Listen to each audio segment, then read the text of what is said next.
All right, guys, this is Brett Mix here for another wrestling review. I did Raw yesterday, and now I'm doing Smackdown as it took place last night.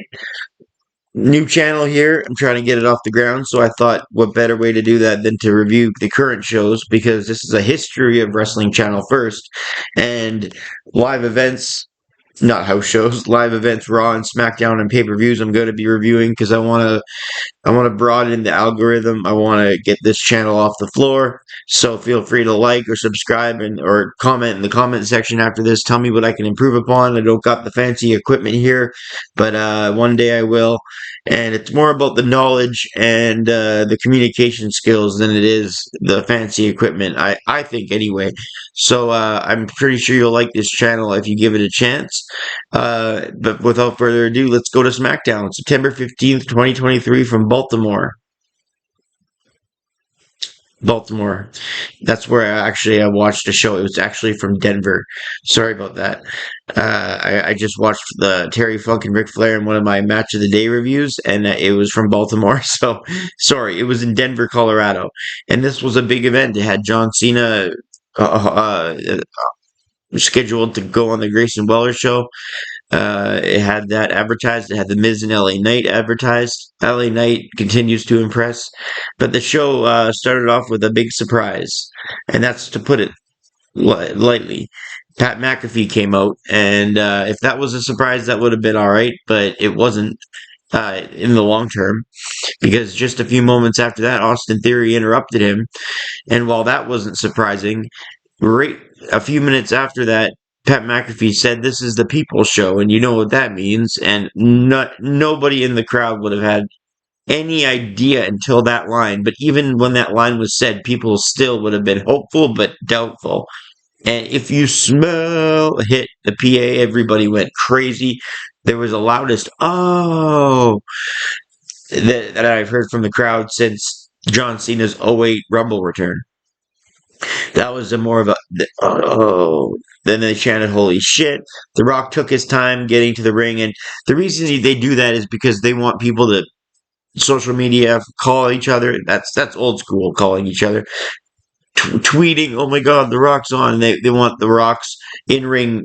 They want the ratings to go up, so he takes his time on the stage, does the eyebrow, does the crowd thing, claps the hands, poses on the turnbuckles. I mean, that would have happened anyway, but the Rock, great mic skills as always. Told him to shut his bitch ass up. Not L.A. Knight. Austin Theory got in some good lines, telling Rock it doesn't matter what you think or what you're gonna say, and the Rock shut his bitch ass up pretty good. He did the "you are an asshole" with half of the crowd, and the last time I remember him doing that was the draft in 2002. You remember the original brand extension draft in April '02? He called Vince McMahon that. He said, this half's going to say you're an ass, you are. This half's going to say an asshole. I haven't seen it since then, so I could be wrong, but my memory is telling me that was in April or May of 2002 when The Rock last did that. And it just shows you how he has the crowd in the palm of his hands. And one gripe about The Rock is I wish he went back to The Rock that talks slowly. Remember his days with the Nation and the Corporation?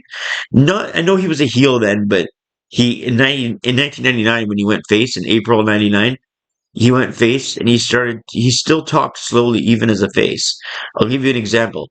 Today, from 2001 to now, The Rock talks like this. The Rock will talk like this. The Rock will say this. That's the pace The Rock talks at. I wish The Rock went back to "The Rock is the people's choice. The Rock is the..." You see how I talk slower? That's what I mean when I'm griping on The Rock. I wish that type of promo skill came back because that's when he owned the mic, in my opinion. That's what got him to be The Rock. But when he was The Rock, he's already The Rock, so he didn't need to really work on his mic skills because he's already he was already a made man by 2001. So he just decided to go all fast with his, like, that's when he began doing the jabroni beating, pie eating, and then rhyme, rhyme, rhyme. So that's just a minor thing I noticed that I would like The Rock to kind of go back to. But hey, I'm not going to complain. The Rock's first appearance in 4 years, a surprise appearance. Nobody saw it coming. I don't think, anyway. I don't think there was any reports of it. which is amazing for this day and age. There might have been a report for it. I didn't check, but nonetheless, it shocked me and the millions and his fans, all the fans in attendance that said, "Oh," when he came out. That set up set up the stage for a Rock and Cena backstage segment that kind of copied the Rock and Austin at WrestleMania. God, I'm gonna say WrestleMania 27 when The Rock was the guest host. I'm pretty sure that was the one where The Rock turned around and then Austin and him were face to face. It's kind of what happened with Rock and Cena backstage, but it was a good moment.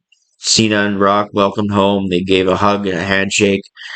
You have to take advantage of The Rock being there, and they did.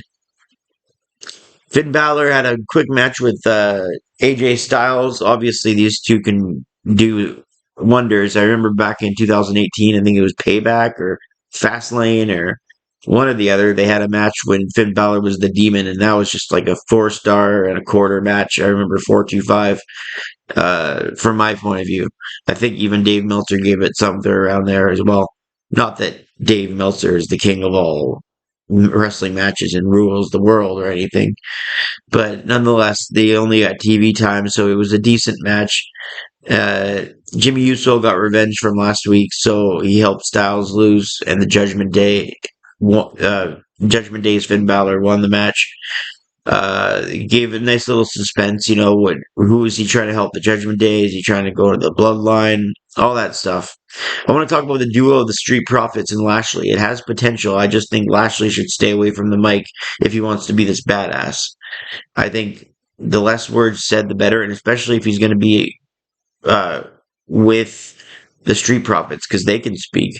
Uh, and if this is a heel group, remember I'm new to SmackDown. I haven't watched these shows regularly, like every week and in full, in a year or two. I've caught up with what's happening online, but I haven't watched these shows religiously. So if I'm off with what the story says, that's why. But I'll get better as I go. I promise. Uh, so if the duo, the Street Profits and Lashley are heels, that's why I gave you that preface about not watching every week because I'm not sure are they heels or not. But if they are heels, I'm intrigued to see what the Street Profits can do with their mic skills as heels. That will be good to see if they are in a faction with Lashley. But the less said by Lashley, the better, in my opinion. LA Knight took on The Miz. This is a decent TV match as well. LA Knight got the victory, and rightfully so. I thought LA Knight's promo after, he's just confident on that mic. He deserves, this guy, I know deserves is an overrated word in the wrestling community, but this guy truly deserves to be something special and have a long title reign, IC title at least, or US title, but I think he would build prestige big time if he had like a 2 year reign, something like that, and then thrust him into the main event. I think that would be a natural stepping stone. I see LA Knight in the over status that I see The Rock in 1997 as, or Orton in 2004. I see him there, so I think that would be great for him. And he did call out all the champions, the top four anyway. So we'll see where that goes. Bailey and Asuka had a few, like 5, 6 minutes to work a match. These two ladies could go a half an hour easy and put up a 4 star match if they wanted to. But just TV time. Shotzi came out, distracted Bailey, and Asuka got the backslide roll up victory. Like I say, not enough time, just like the Miz and LA Knight. But both matches were solid. Very good watches. Nothing bad about either of them. And then the end with the Grayson Waller show, the Australian who told Cena that he's greatest of all time, but not anywhere near the greatest right now. Really, are we really going to call Cena the greatest of all time? There's an argument. I'd probably put him in the top 10, but are we really going to say he's the greatest ever? I don't know. That's an argument. That's subjective, but I'm not saying that at all. I'd say he's borderline top 10, but that's my opinion. Uh, you could have yours, and he's definitely one of the biggest draws ever. I'll say that. And Mike skills. Um, Great stuff though on the show. This show had a lot of suspense. I felt each segment they built towards something that's how a show has to run. Even on Raw, they were doing that last Monday. They were doing the great job of doing what a soap opera does, giving a little but not too much, and just enough to keep your peak interest to see because you don't want to miss when something big happens. That's TV 101. That's why right before a commercial or an ad on YouTube, there's something big that's going to happen. It's a cliffhanger, right? So I like the fact that this show ended with a cliffhanger with all the run-ins, Solo Sikoa, Paul Heyman, Jey Uso. Uh, they were all wondering who's on whose side. Uh, I'll grade the SmackDown a 6.5 out of 10. AJ Styles, before I do that, I'll just say that AJ Styles got involved with Cena to help him against Sikoa and the Uso. And just whose side is everybody on, who's doing what for who, and they keep that in the air and they want to grab you with that. And they did such a good job with the cliffhanger. Um, if you watch every week and you say, yeah, Brett, if you say, yeah, Brett, this happens every week, well, maybe it does, but I just seeing it now for the first time. So, not the very first time, but for the first time in these reviews where I watched the whole show in full. To me, it seems like good storytelling, but it could be redundant if it does happen at this snail's pace every week. We'll have to see next week when I do that. So stay tuned. And again, help a brother out and subscribe to the channel. We're gonna have fun here. We're gonna talk lots about the history of wrestling and stay up to date with current events. So we'll hope you see you a lot next time. I'm Brett Mix out.